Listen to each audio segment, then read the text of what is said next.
tulips with just a touch of scarlet. And how about more flowers? Join me and watch the flowers come to life.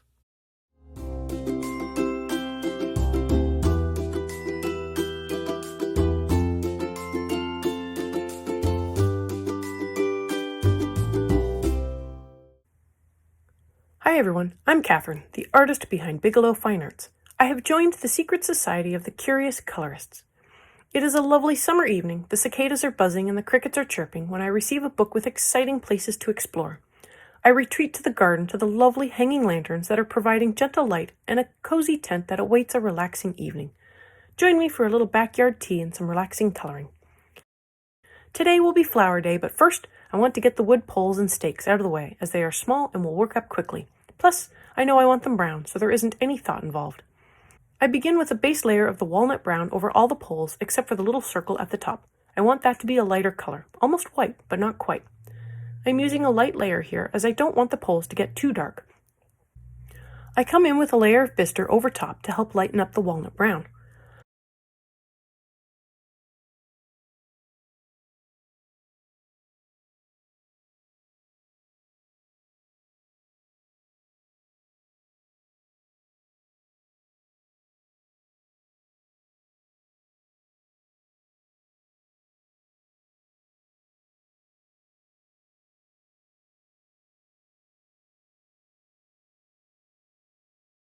I noticed a small dot of sky that hadn't been filled in completely, so I touched it up with some dark indigo. I bring in the burnt ochre to add in a touch of reddish brown to the pole. I'm kind of just throwing colors at the pole until I get what I want. I'm close at this point.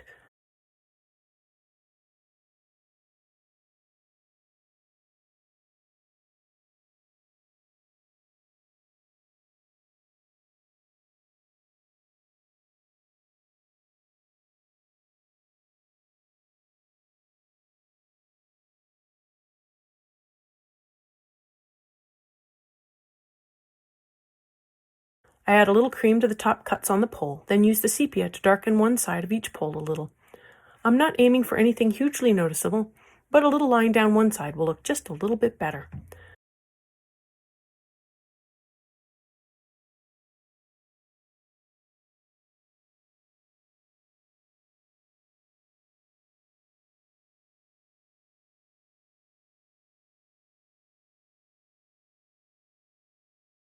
I can now move on to the stakes now that I have the color how I want it. The stakes are pretty quick since they are small and there are only 4 of them. I give them a light layer with the walnut brown. The second layer is the burnt ochre over the whole stake. I give it a blend with the bistre, and finally I come in with the sepia to give it a tiny shadow along one edge.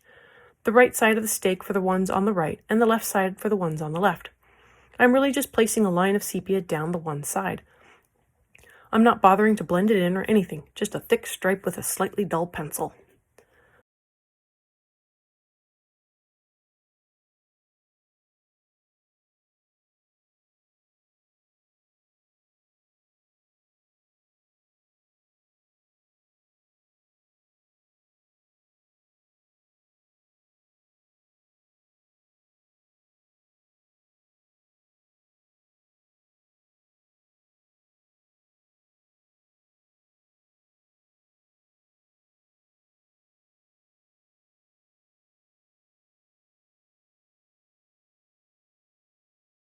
I'm moving on to the flowers, and I wanted to keep the camera in close to make it easier to see what I am doing. So I cropped the footage to follow me around. It does jump as I move, but I grouped up all the top flowers and all the bottom flowers to have less jumping around. I did work this up one flower color at a time, but for this I've spliced the videos together to group the top with the bottom. The first flower type I worked on are these ones with the thinner petals. I give the petals a base layer of the dark flesh. This will work as my highlight once I add in the second color.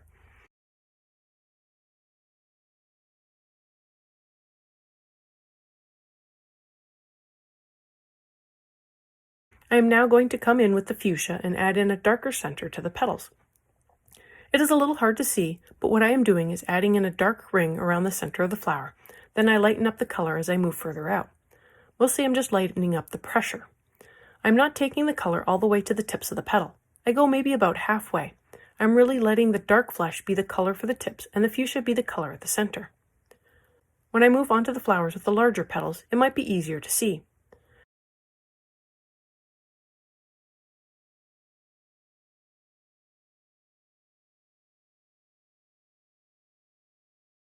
For the center, I put in a layer of the cream and I follow it up with a layer of the cadmium yellow. I didn't want them to be super bright yellow, so by adding in the cream, I can tone down the cadmium yellow a little.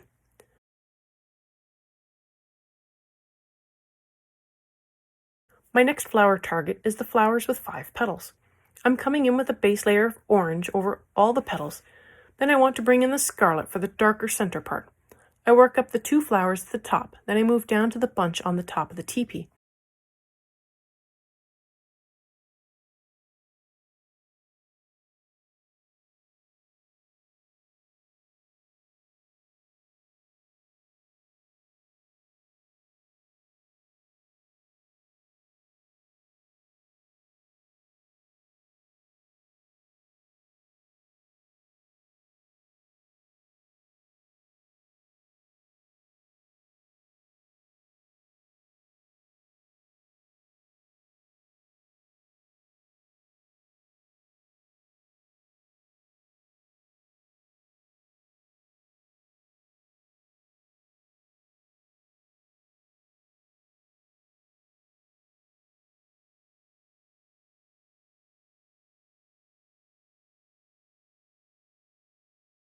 Then I work up the yellow centers with cream followed by the cadmium yellow.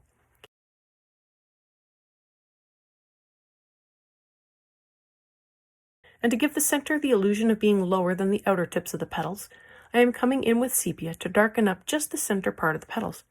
I go and do this for all of the flowers I've already colored to this point. A light layer of the orange first, then I come in with the scarlet and add in the darker center.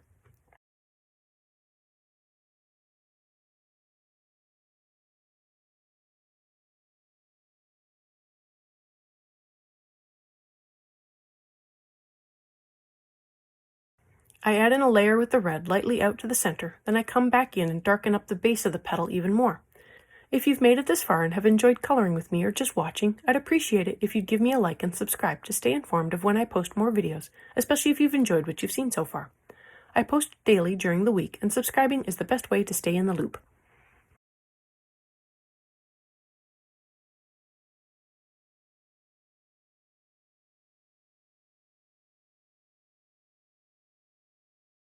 Then I work up the yellow centers with cream followed by the cadmium yellow.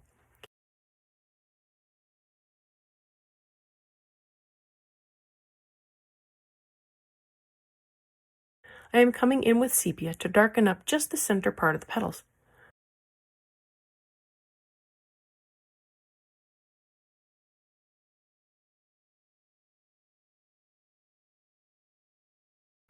Now that the top flowers are finished, I'm going to go down to the bottom group of flowers, and I'll start with the flower with the thin petals.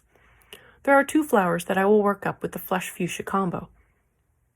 I put down a light layer of the flesh first, then come in with the fuchsia, working it in just around the center, feathering it out barely to the middle.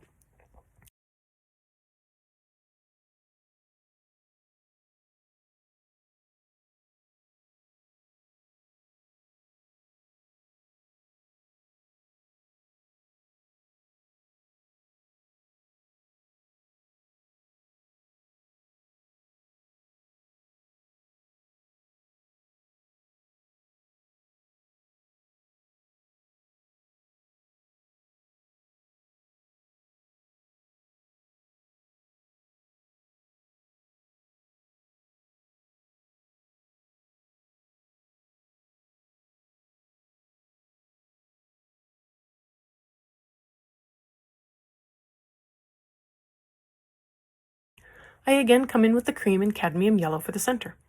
I'm not doing anything special for the center, just a solid yellow center. While I have the yellow out, I decided to make the tulips yellow with an orange base. I actually have an earlier video painting up a tulip just like this. I'll link it above in case you want to watch it. I put in a base layer with the cadmium yellow.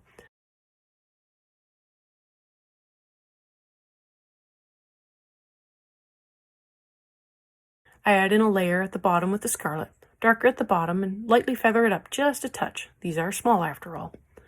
I blend it with the yellow again to blend the red into a more orange color.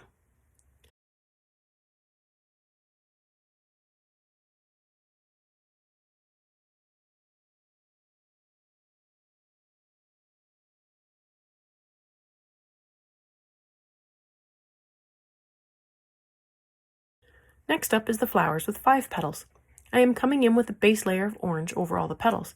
Then I want to bring in the scarlet for the darker center part. I started working on a 4-petal flower and had to erase it back, so ignore that one. I work up the other 2 flowers with 5 petals. A light layer of the orange first, then I come in with the scarlet and add in the darker center. I hope it is a little easier to see what I'm doing with these larger flowers. I add in a layer with the red lightly out to the center, then I come back in and darken up the base of the petal even more.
And to make it look like the center is cast in shadow, I am coming in with sepia to darken up just the center part of the petals. Then I work up the yellow centers with cream followed by the cadmium yellow.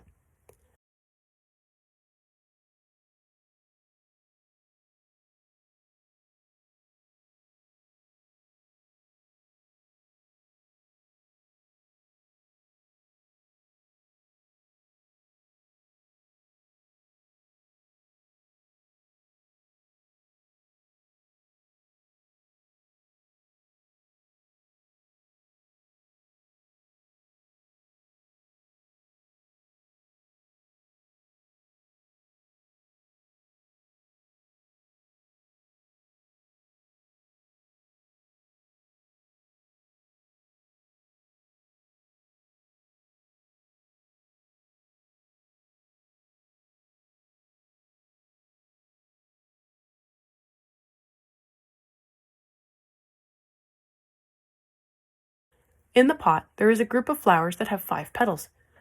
I begin with the orange, keeping the layer light. I then come in with the scarlet.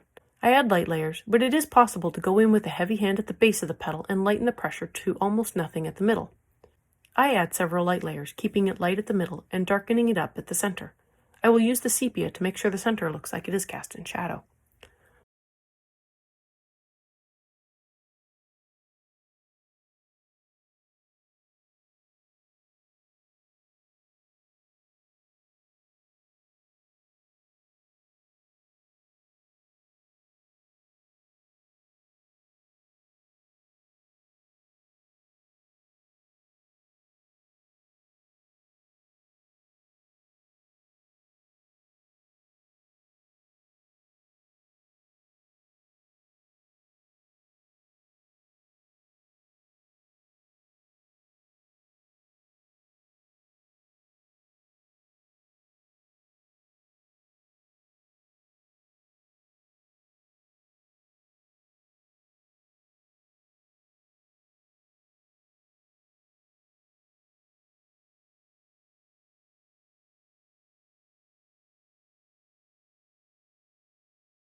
Now that just leaves the flowers with 4 petals.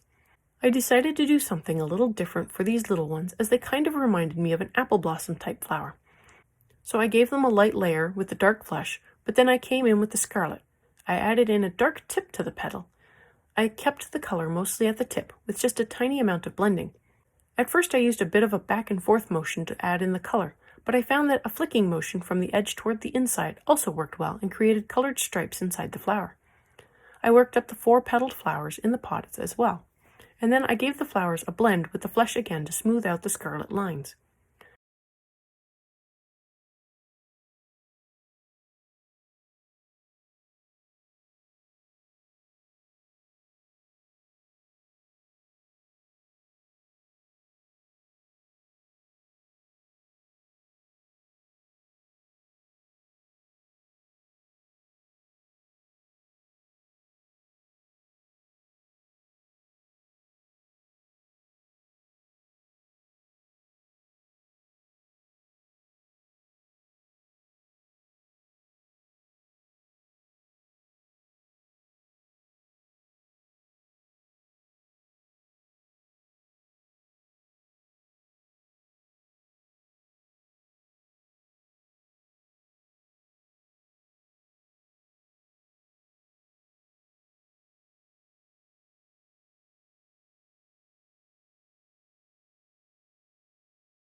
That covers it for flowers today. Next time I will be working on the greenery.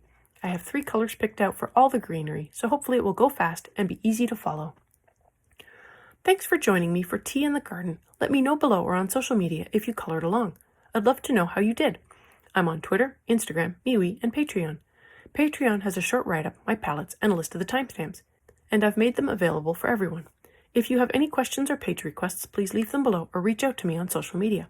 I put in a list of chapter breaks in the show notes, as well as a list of equipment I like to use. If you use any of the affiliate links, it really helps me out without costing you a thing. I want to thank you all so much for coming along and joining in with me on this coloring journey. I appreciate all my subscribers and look forward to more of you joining in and coloring along with me. Please like, share, and subscribe to help that happen. Until next time, happy coloring.